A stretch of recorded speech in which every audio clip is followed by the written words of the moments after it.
Para remaja yang baru saja lulus SMA ini ramai-ramai diantar orang tua mereka untuk ikut seleksi masuk Universitas Polisi. Terlihat para orang tua sangat bangga dengan keberhasilan para anak mereka yang lulus untuk ikut akademi. Sebelum akan dikarantina, mereka diberikan kesempatan memberikan penghormatan terakhir kepada keluarga. Dan ritual pertama yang dilakukan adalah memotong rambut dengan model cepak. Kiki sempat mau request, namun abang pangkas rambutnya cuek aja. Belum apa-apa, Kiki sudah mendapat ejekan dari calon teman satu angkatannya. Sebelum seleksi dimulai, profesor menjelaskan terlebih dahulu runtutan seleksi yang akan dijalani. Baru saja para calon siswa ingin bersantai dan ngobrol, instruktur langsung menyalakan alarm dan memberikan pengumuman bahwa dalam 90 detik para calon siswa sudah harus siap di lapangan dengan seragam lengkap. Fisik mereka akan diuji terlebih dahulu. Jalan jongkok dan push up ratusan kali akan jadi makanan sehari-hari. Latihan pertama ditutup dengan para siswa harus berguling di atas pasir saat akan masuk ke barak. Baru tidur beberapa jam, alarm kembali berbunyi dan mereka harus berlari sebelum matahari terbit. Saat sarapan, Kiki sempat protes karena hanya diberikan sosis 2 biji. Ia merasa itu tidak cukup dengan nasi yang begitu banyak. Tapi beruntung baginya, saat di meja makan, ada Aloy yang tidak suka sosis karena menurutnya sosis tidak sehat dan bisa bikin kanker. Kiki pun langsung melahap jatah milik Aloy. Seleksi masuk Universitas Polisi memanglah sangat berat. Sudah banyak siswa yang gagal sebelum seleksi final. Profesor juga menjelaskan bahwa nanti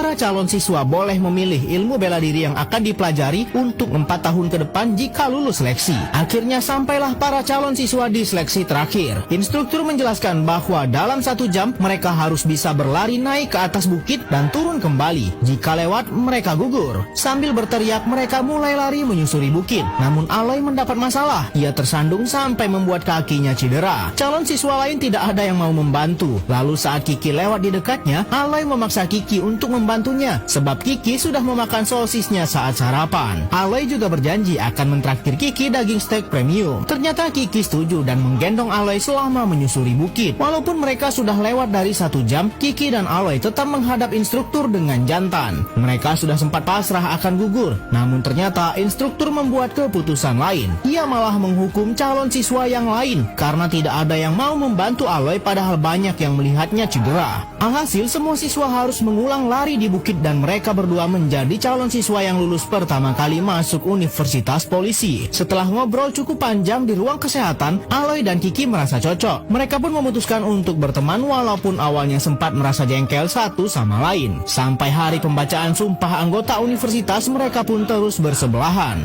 2 tahun sudah mereka menjalani pendidikan. Rutinitas yang sama terus berulang setiap hari membuat Aloy dan Kiki merasa bosan. Kegiatannya hanya latihan bela diri, belajar dan ujian. Begitu terus setiap minggunya. Namun Aloy bisa dibilang siswa yang cukup cerdas. Berbeda dengan Kiki yang bandel dan sering menjawab ujian dengan asal-asalan. Saat instruktur bela diri sedang memberikan demo, Kiki pun malah sibuk tertawa sendiri. Rasa penasaran mereka semakin memuncak setelah ada salah satu siswa akademi memperlihatkan foto gebetan barunya yang dikenal dari salah satu klub malam. Rasa penasaran mereka semakin memuncak setelah ada salah satu siswa akademi memperlihatkan foto gebetan barunya yang dikenal dari salah satu klub malam. Karena tidak mau kalah, Kiki dan Aloy pun berencana untuk pergi juga ke klub yang sama untuk mencari wanita cantik. Karena tidak punya pakaian yang layak, mereka pun juga merampas baju milik Ajung yang sebelumnya sudah pernah ke klub untuk mencari wanita. Aloy dan Kiki langsung membuat surat izin kepada profesor dengan alasan memperbaiki kehidupan asmara. Untunglah mereka mendapat izin dan saat sampai di klub, Aloy dan Kiki langsung pamer kalau mereka siswa akademi polisi dan terlihat sangat norak saat ada artis di sana. Sementara itu, Kiki mendekati wanita dengan membanggakan dirinya sebagai murid akademi polisi. Tapi bukannya kagum, wanita itu malah mengejeknya dan berkata polisi tidak akan punya uang. Mendengar itu, Kiki sempat merasa iri dengan seorang artis di meja seberangnya yang digandrungi banyak wanita. Karena rencana mereka untuk mencari wanita di klub gagal total, Kiki dan Aloy akhirnya pergi dari sana dan minum berdua di sebuah kafe. Di titik ini, mereka sempat mempertanyakan apakah keputusan mereka untuk jadi polisi sudah benar atau tidak. Saat keluar dari kafe, Kiki dan Aloy melihat wanita cantik lewat di depan mereka. Mereka menunggu jika wanita itu menoleh ke belakang, berarti itu adalah pertanda alam bahwa mereka harus mendekatinya. Ternyata benar, wanita itu menoleh lalu Kiki dan Aloy mengikutinya. Karena sedang sibuk menentukan siapa yang akan meminta nomor HP-nya, mereka tidak melihat bahwa wanita muda itu sudah diserang oleh penculik dan dibawa pergi. Saat mereka sadar, mobil penculik itu sudah pergi dan sangat sulit untuk dikejar. Karena terlalu banyak minum, mereka malah muntah berubah di jalan.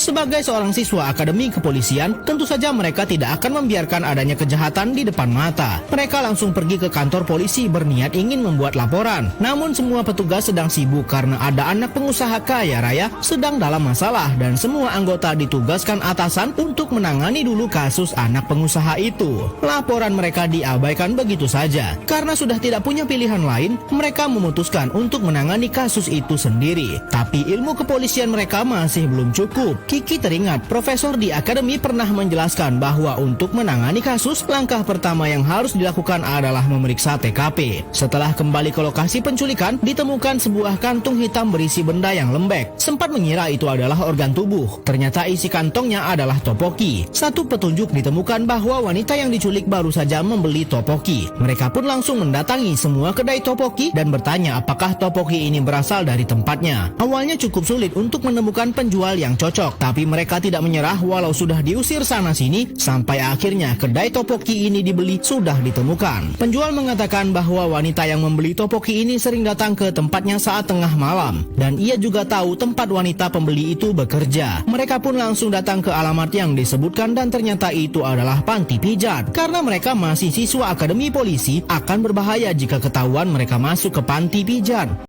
Para siswa akademi kepolisian yang sedang izin keluar malam untuk berpesta, kini malah terjebak dalam kasus kriminal perdagangan manusia. Semua berawal saat Kiki dan Aloy tak sengaja melihat seorang wanita diculik. Setelah kembali ke lokasi penculikan, ditemukan sebuah kantung hitam berisi benda yang lembek. Ternyata isi kantongnya adalah topoki. Penjual mengatakan bahwa wanita yang membeli topoki ini sering datang ke tempatnya saat tengah malam, dan ia juga tahu tempat wanita pembeli itu bekerja. Alhasil setelah melakukan suit, Aloy yang akan masuk ke dalam dan Kiki berjaga di luar. Penjaga panti malah mengira Aloy ingin pijat dan terapisnya sudah dipanggil. Terpaksa Aloy harus menerima pelayanan terlebih dahulu. Sementara itu Kiki yang berjaga di luar malah asik makan, dan ternyata sudah ada polisi yang akan razia. Kiki yang panik langsung berteriak memanggil Aloy, namun tindakannya malah membuat polisi curiga lalu mengejarnya. Sepertinya Kiki sengaja lari sejauh mungkin untuk menarik perhatian polisi, dan Aloy bisa mencari informasi dengan terapis yang sedang bekerja. Akhirnya Aloy pun teringat dengan tujuan utamanya datang ke sini. Ia langsung menjelaskan ciri-ciri wanita yang diculik tadi, dan ternyata benar wanita itu juga bekerja di panti ini, dan Aloy berhasil mendapat alamatnya. Kiki pun langsung mengajak Aloy untuk cepat-cepat kabur. Namun saat mereka sudah sampai di alamat wanita yang diculik, muncul seorang pemuda yang mencurigakan. Saat Kiki mengatakan mereka murid akademi polisi, pemuda itu langsung panik dan kabur lewat jendela. Di dalam rumah ini ternyata juga banyak wanita muda lain, tapi mereka harus menangkap terlebih dahulu orang mencurigakan yang baru saja kabur. Aloy sudah sangat dekat dengannya, dan saat ia akan diserang, Aloy bisa melawan berkat ilmu bela diri yang ia dapatkan saat di akademi. Karena sudah terpojok, pemuda mencurigakan ini pun dipaksa untuk memberitahukan kata sandi HP-nya, dan saat diperiksa oleh Aloy, ternyata ia adalah anak buah sindikat perdagangan orang. Pemuda ini mengatakan bos mereka yang bernama Gunho akan membeli para wanita yang tidak punya rumah, dan ia bertugas untuk mengumpulkan para wanita itu. Kiki dan Aloy pun kembali ke rumah penampungan para wanita yang akan dijual tadi dan menjelaskan apa yang sudah terjadi. Para wanita ini sangat marah dan sedih setelah mendengar bahwa salah satu temannya sudah diserahkan kepada bos perdagangan orang. Sebelum pergi mencari anak yang diculik, Aloy memberikan uang kepada mereka agar pergi sejauh mungkin dan jangan tinggal di sini lagi. Mereka langsung menuju ke markas penampungan para wanita yang diculik. Info tentang lokasi markas itu didapatkan dari salah satu anak buah bos perdagangan orang yang sempat mereka tangkap. Tempatnya cukup jauh dan sangat asing bagi Kiki dan Aloy. Supir taksi juga mengatakan bahwa tempat ini sarangnya kriminal, tapi mereka tetap ingin menyelidiki kasus ini. Menggunakan HP salah satu penjahat yang sudah mereka tangkap, Kiki mencoba menelpon nomor penjahat lainnya yang ada di HP itu.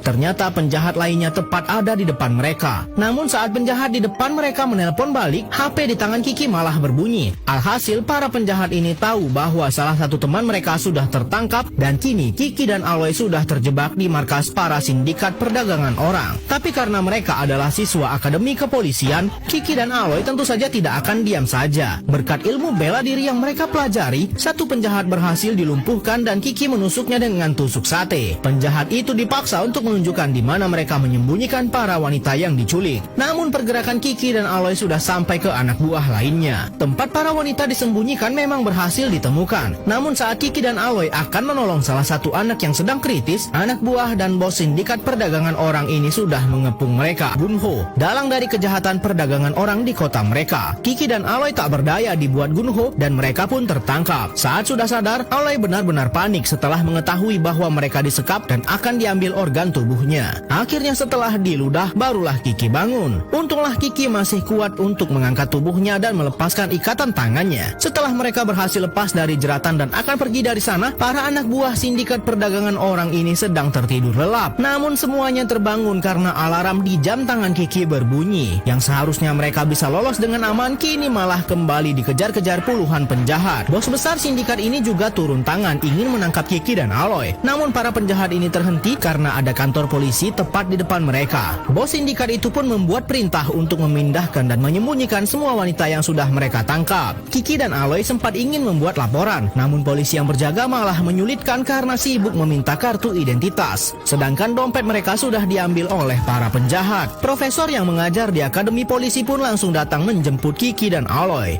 Walaupun sudah berusaha menjelaskan kejahatan yang mereka temukan kepada profesor, tetap saja profesor mengatakan bahwa untuk mengusut kasus seperti ini butuh waktu yang lama. Barang bukti dan lokasi kejadian tidak bisa mempercepat proses penanganan. Karena tim penyelidikan di semua daerah dan divisi sedang sibuk. Kiki sangat kesal karena profesor terkesan tidak peduli dengan kasus ini, sedangkan banyak nyawa wanita yang sedang terancam. Bukannya mendapat apresiasi karena sudah membongkar kejahatan perdagangan orang, Kiki dan Aloy malah dihukum dan dibawa pulang ke barak. Tapi mereka tidak menyerah. Diam-diam Kiki dan Aloy menghubungi mantan instruktur mereka dan memintanya memeriksa CCTV lokasi kejadian. Mereka berniat untuk menyelesaikan kasus ini berdua saja. Maka dari itu mereka juga menipu penjaga ruangan senjata dan berpura-pura diperintahkan profesor untuk mengambilnya. Padahal senjata itu akan mereka gunakan sendiri. Menjelang informasi CCTV mereka dapatkan, Kiki dan Aloy berusaha keras melatih fisik mereka agar lebih kuat melawan bos sindikat perdagangan orang yang sangat lihai berkelahi. Informasi CCTV pun didapatkan dan mobil yang membawa para wanita yang diculik ternyata sering bolak-balik ke rumah sakit. Sindikat perdagangan orang ini ternyata sudah bekerja sama dengan salah satu dokter di rumah sakit untuk menjual sel telur para wanita yang diculik kepada pasien mandul yang ingin punya anak dan rela membayar mahal. Kiki dan Aloy langsung diam-diam menuju rumah sakit itu dan saat mobil yang membawa para wanita sudah datang, mereka langsung masuk dan sudah disambut anak buah sindikat perdagangan orang yang sedang berjaga. Namun karena sudah berlatih, tentu mudah saja bagi mereka mengalahkan semua orang yang menghalangi. Saat sudah masuk ke dalam gedung, bos sindikat ini sudah menunggu di depan lift dan langsung menghajar Kiki dan Aloy. Tapi mereka sudah sangat siap dengan pertarungan ini. Setelah melewati perkelahian yang cukup sengit, dalang dari kejahatan ini pun berhasil mereka lumpuhkan. Dan mereka langsung menghentikan dokter yang bekerja sama dengan sindikat ini. Mereka juga langsung memanggil tim kepolisian untuk menggeledah rumah sakit. Namun lagi-lagi, bukannya mendapat penghargaan, Kiki dan Aloy malah harus disidang oleh akademi polisi karena dianggap menyeleweng dan sudah membuat keributan. Padahal mereka sudah berhasil membongkar kejahatan perdagangan orang yang selama ini tak pernah terungkap. Namun untunglah setelah mendapat pembelaan dari profesor, Kiki dan Aloy tidak jadi dikeluarkan dari akademi dan hanya ditunda kelulusannya 1 tahun plus harus dihukum kerja bakti selama 200 jam. Kiki dan Aloy juga terlihat sangat terharu saat salah satu wanita yang mereka selamatkan datang menemui mereka hanya sekedar untuk berterima kasih.